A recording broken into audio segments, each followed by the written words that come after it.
और हमारे साथ सत्येंद्र जैन साहब हैं जो कि दिल्ली के स्वास्थ्य मंत्री हैं। जैन साहब, आपका बहुत बहुत स्वागत है एनडीटीवी इंडिया पर। मैं आपसे यही समझना चाहूँगा कि जो दिल्ली में अचानक तेज़ी आई है, कह सकते हैं कि 2500 मामले हो गए हैं एकदम से, ये जुलाई के बाद सबसे बड़ा आंकड़ा है। और एम्स के जो प्रमुख हैं डॉक्टर गुलेरिया, वो ये कह रहे हैं कि दिल्ली में ये दूसरी लहर साफ तौर पर दिखाई दे रही है। इस पर आप क्या कहेंगे? देखिए, दिल्ली के अंदर हमने बहुत बड़े स्केल के ऊपर टेस्टिंग बढ़ाई है। अब टेस्टिंग 30,000 पर डे से भी ज़्यादा हो रही है, जो कि पहले 17-18 हज़ार हुआ करती थी। आज की तो शायद 33 या 34,000 है, तो लगभग डबल हमने टेस्टिंग कर दी है। और जितने भी मतलब देखिएगा, पिछले कुछ दिनों में ऐसे से पता लगा कि भाई कुछ लोग बाहर से आ रहे हैं तो पॉजिटिव हो रहे हैं, तो उसकी वजह से टेस्टिंग बढ़ाई हमने।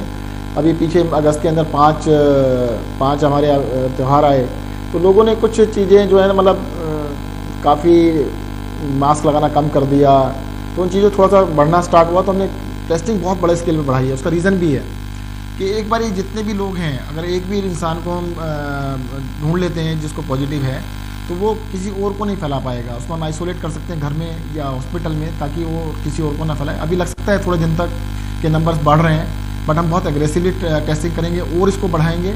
अगर नंबर बढ़ता भी है तो फिर ये बहुत जल्दी घट भी जाएगा, क्योंकि वो लोग आगे नहीं फैला पाएंगे।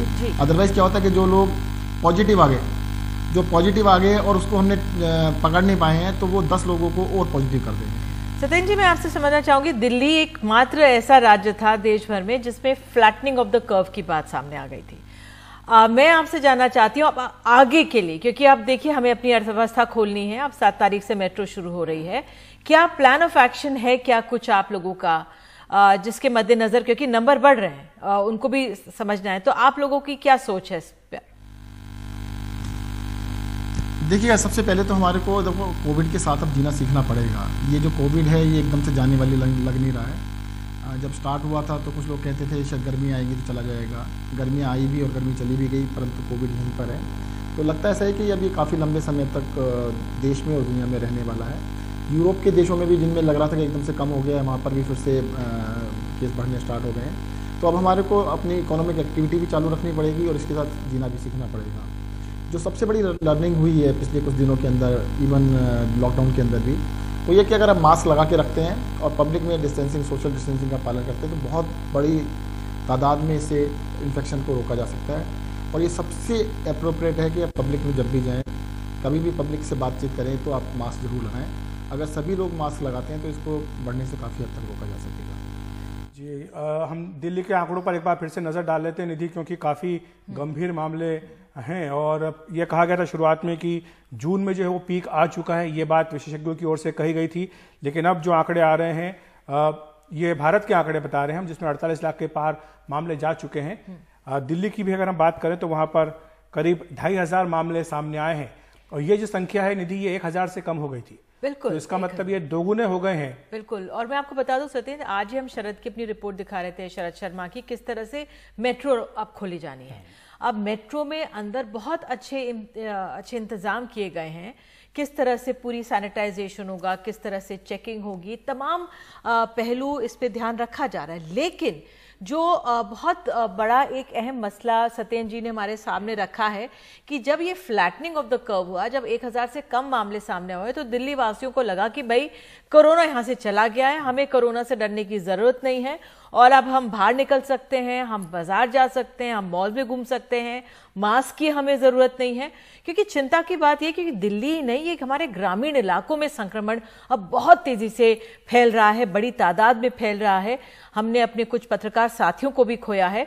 तो अगर सत्येंद्र जी आप हमारे साथ अब हैं, सत्येंद्र जी मैं आपसे ये समझना चाहूंगी कि जो दिल्ली वासी एक समय संतुष्ट हो गया था कि भाई हमारे तो दिल्ली में आंकड़े कम हो गए, 1,000 से कम, जैसे अखिलेश भी कह रहे हैं, और हमें अब कोरोना नहीं आएगा, ये अब और राज्यों में चला गया है, ग्रामीण इलाकों में भले चला जाए, दिल्ली वासी इससे महफूज हैं। लेकिन सर ऐसा है नहीं। तो उसके लिए क्या आपका सोच है, कुछ प्लानिंग है? एक बार फिर से मास्क और सोशल डिस्टेंसिंग को जोर से लोगों के सामने रखना है। देखिए, 2 चीज़ों के ऊपर बहुत बड़ा स्ट्रेस हम दे रहे हैं। एक तो सोशल डिस्टेंसिंग एंड मास्क, दूसरा है कि टेस्टिंग। हमने विज्ञापन भी अखबारों में दिए हैं, लोगों को हम बता रहे हैं कि अगर आपके परिवार में कोई पॉजिटिव आया है, आपके लिंक में कोई पॉजिटिव आया है, या आपके कोई पड़ोसी है पॉजिटिव आया, आपके ऑफिस में पॉजिटिव आया, तो आपको जरूर टेस्ट कराना चाहिए। और टेस्ट कराना बहुत सिंपल है। आप दिल्ली सरकार की किसी भी डिस्पेंसरी में सुबह 9 बजे से 2 बजे तक या किसी भी हॉस्पिटल में सुबह 9 बजे से 2 बजे तक जाइएगा, फ्री में टेस्ट होगा। कोई क्वेश्चन नहीं पूछा जा रहा है, बिल्कुल आराम से टेस्ट हो जाता है। तो सबसे पहले ये कहना चाहूँगा कि आप अपना टेस्ट जरूर कराएं अगर आपके परिवार में कोई भी जानकारी या कोई भी आता है। अभी कुछ लोगों को ऐसा लगने लगा है कि वो टेस्ट ना कराएं तो अच्छा रहेगा।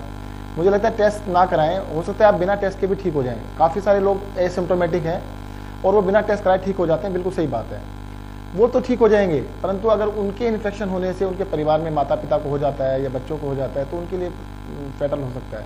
तो मुझे लगता है इसको फैलने से रोकने के लिए आपको थोड़ा सा सेंसिबली चलना पड़ेगा। अगर आपको थोड़ा सा भी शक है कि आप किसी को कॉन्टैक्ट में आए और वो पॉजिटिव है तो आप जरूर टेस्ट कराएं। दूसरा ये है कि सोशल डिस्टेंसिंग और मास्क का प्रयोग जरूर करें।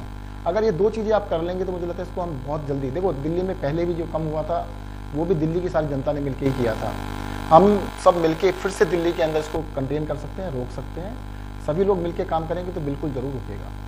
ये सब एक बात जो समझना चाह रहा था मैं आपसे कि जो सीरो सर्वे हुआ उसमें यह पाया गया कि करीब 1/3 दिल्ली के जो लोग हैं उनको एंटीबॉडी बन गई है। लेकिन अब जो आंकड़े आ रहे हैं, जैसा मैंने आपसे पहले भी पूछा था कि क्या ये कोरोना की दूसरी लहर है जैसा कि डॉक्टर गुलेरिया कह रहे हैं? नहीं, इसमें देखिए सीरो सर्वे के अंदर किया था कि दिल्ली में 11 डिस्ट्रिक्ट्स हैं, सभी जगह बराबर नहीं आया था। एक तरफ 30% था तो एक तरफ 16% था। हमारे साउथ वेस्ट डिस्ट्रिक्ट में 16% था, वहां पे सबसे ज्यादा केस अब आ रहे हैं। जहां पर हमारे फर्स्ट सर्वे में 27% आए तो सेकंड में सिर्फ 1.5% बढ़ा। 3 डिस्ट्रिक्ट ऐसे थे जहां पर 27% के करीब था जो फर्स्ट सर्वे में, सेकंड में 29 रहा, 2% बढ़ा बस। परंतु दूसरी तरफ ऐसे डिस्ट्रिक्ट है जिसमें 20 का 30 हो गया सीधा ही। तो मतलब ऐसा लगता है जहां पर पहले कम था, उसका प्रिविलेंस कम था, तो वहां पर अब हो रहा है। और इस तरह का देखने में आ रहा है कि जो कई एरियाज हैं, जैसे दिल्ली के गांव हैं, दिल्ली के गांव में बिल्कुल नहीं था पहले, अब दिल्ली के गांव में भी थोड़ा बहुत देखने में मिल रहा है। और इसलिए साउथ वेस्ट डिस्ट्रिक्ट में और कुछ एरियाज के अंदर जहाँ पे पहले बिल्कुल नहीं था वहाँ पे देखने को मिल रहा है। सर, आप लोग RT-PCR टेस्ट कर रहे हैं कि एंटीजन टेस्ट कर रहे हैं? जो आपने कहा अभी कि दिल्ली में मुफ्त में इलाज टेस्ट हो रहा है सरकारी अस्पतालों में, तो ये एंटीजन टेस्ट हो रहा है कि RT-PCR टेस्ट हो रहा है? कराए जाते हैं जी, दोनों टेस्ट कराए जाते हैं मैडम। ऐसा होता है कि आप हॉस्पिटल में जाएंगे, अगर आपको कोई भी सिम्टम है तो आपका सीधा RT-PCR करेंगे। अगर आपको कोई भी सिम्टम नहीं है आपका टेस्ट तब भी करेंगे, पहले रैपिड किया जाएगा। अगर रैपिड में पॉजिटिव आ जाता है तो ठीक है, अगर आपको सिम्टम्स कोई भी हैं तो आपका RT-PCR भी किया जाएगा, उसी वक्त किया जाएगा। इंफ्रास्ट्रक्चर किस तरह की स्थिति है अभी? जो दिल्ली में आपने इंफ्रास्ट्रक्चर तैयार किया था, हॉस्पिटल्स बेड्स तैयार किए थे, ICU बेड्स की संख्या बढ़ाई थी, इंफ्रास्ट्रक्चर बिल्कुल संतोषजनक है। देखिए 14,000 के करीब बेड है हमारे पास, जिसमें से 32% ऑक्यूपाइड है, 68% बेड अभी भी हमारे पास अवेलेबल हैं। हाँ, अभी ये देखने में आ रहा है कि कुछ लोग एक पर्टिकुलर अस्पताल में ही जाना चाह रहे हैं। 3, 4, 5 अस्पताल है जिसके अंदर कुछ ICU बेड्स अभी फुल हो गए। पर मैं आपको बताना चाहूँ केंद्र सरकार के भी, दिल्ली सरकार के भी और बहुत सारे प्राइवेट हॉस्पिटल्स में भी बेड्स की अवेलेबिलिटी है। और मैं आपको ये बता दूं कि दिल्ली के अंदर ट्रीटमेंट प्रोटोकॉल बिल्कुल सेम है, सभी अस्पतालों में एक ही प्रोटोकॉल से किया जा रहा है। हमने इसको बार बार आपस में डिस्कस करके, बातचीत करके, विजिट्स करके प्रोटोकॉल को स्टैंडर्डाइज करा दिया है। तो आप बिल्कुल चिंता मत करिएगा, किसी भी अस्पताल में एडमिट होंगे तो इलाज एक जैसा ही मिलेगा आपको। मिस्टर जैन, आप तो खुद इससे निकले हैं, आपको याद होगा जब ये शुरुआती दौर था तो कहा गया था मोबाइल वैन्स होंगी जो चेक करेंगी टेस्ट को, और उसके नंबर को बढ़ाने की भी बात हुई थी सर, क्योंकि कई लोग घनी आबादी वाले इलाकों से लोग नहीं आ सकते हैं, बाहर नहीं निकलना चाहते, बड़े बुजुर्ग नहीं निकल सकते हैं कि वो किसी भी सरकारी अस्पताल जाएं। उस लिहाज से क्या कुछ आप लोगों की रणनीति में बदलाव आया है? देखिएगा, हमारे जो मोबाइल वैन्स हैं, इवन कैंप्स लगा रहे हैं जगह जगह, हम वहां पर भी कर रहे हैं। और हॉस्पिटल जाना जरूरी नहीं है, दिल्ली सरकार की 265 डिस्पेंसरीज है, वहां पे जाके करा सकते हैं। देखिएगा, अभी मोबाइल वैन आज यहाँ पर है, कल कहीं और होती है, तो उसके लिए आपके घर से जाना, मतलब आपको ढूंढना आसान है। आपके एरिया में जब कैंप लगेगा तो बहुत आसान है, परंतु आप कभी भी डिस्पेंसरी में जा सकते हैं। उनके बहुत ही हर घर के आधा 1 किलोमीटर के रेंज के अंदर कोई ना कोई डिस्पेंसरी दिल्ली सरकार की अवेलेबल है। जैन साहब, ये कहा गया था कि कोरोना के साथ जीना सीखना पड़ेगा, लेकिन लगता है कि जीने के साथ साथ पीना भी सीखना पड़ेगा, क्योंकि 7 तारीख से बार भी जो दिल्ली में खुलने जा रहे हैं। एक तरफ तो केसेस बढ़ रहे हैं, दूसरी तरफ बार भी खुल रहे हैं, मेट्रो भी चलने जा रही है। मेट्रो को लेकर के इंतजाम तो करने की बात कही गई है, लेकिन सोशल डिस्टेंसिंग कैसे मेंटेन की जाएगी वहां पर जब इतने लोग आएंगे, क्योंकि सारे काम धंधे वो भी सब, ऑफिस भी सब खुले हुए हैं। देखिए, मेट्रो के बारे में मुझे ऐसा लगता है कि मेट्रो के चलने से शायद जो बस स्टॉप्स के ऊपर काफ़ी आजकल भीड़ हो रही है, क्योंकि बस में 20 ही लोग अलाउड हैं, तो काफ़ी देर लोगों को वेट करना पड़ता है और वहाँ पर काफ़ी भीड़ हो जाती है, तो वो भीड़ कम होने के चांसेस हैं। और मेट्रो चलने से मुझे लगता है थोड़ा सा सहूलियत मिलेगी और सड़क पे मतलब लोगों को आराम मिलेगा। सब ये है कि मेट्रो खुलेगी, ज़रूरी भी है कि हमारी अर्थव्यवस्था खुले, लेकिन उसके लिए एक पॉलिसी तो होगी, कुछ विचार तो आप लोगों के होंगे कि अगर एकदम से नंबर्स बढ़ते हैं तो किस तरह से हम उनको मेडिकल सुविधाएं दिला पाएंगे। क्योंकि एक समय याद है, अगर आपको होगा कि ठीक है हमारे अस्पताल हैं, पर्याप्त हैं, बेड्स पर्याप्त है, लेकिन नंबर बढ़ेगा तो उसके लिए कुछ तो एहतियाती कदम दिल्ली सरकार ने सोचे होंगे। देखिए, मैं बता रहा हूँ ना, एहतियाती कदम हमने सारे उठाए हुए हैं।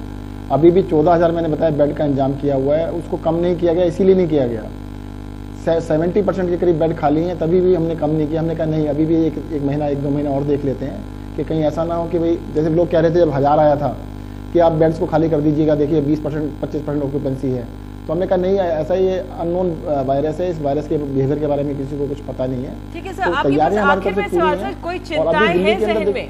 सर, कोई चिंताएं हैं जहन में कि आप संतुष्ट हैं तैयारियों से? जी नहीं, चिंता है, चिंता बिल्कुल है कि लोगों को अगर बिल्कुल ही चिंता रहनी बंद हो गई, अगर लोगों ने बिल्कुल चिंता बंद कर दी तो चिंता तो बढ़ जाएगी। मुझे लगता है कि हमें अब मान के चलना चाहिए कि कोरोना बहुत लंबे समय चलेगा। हमें अप्रोप्रिएट बिहेवियर करना चाहिए, पब्लिक में जब भी जाएं मास्क जरूर लगाना चाहिए, इससे बचाव करना बहुत जरूरी है। लोगों को थोड़ा सा डरना भी चाहिए, अगर बिल्कुल डर खत्म हो गया तो दिक्कत होगी। बहुत बहुत शुक्रिया आपका सत्येंद्र जैन साहब, हमारे साथ जुड़ने के लिए, विस्तार से समझाने के लिए कि दिल्ली में क्या स्थिति है, क्या तैयारी है दिल्ली सरकार की कोरोना से जो मामले बढ़ रहे हैं उनसे निपटने के लिए।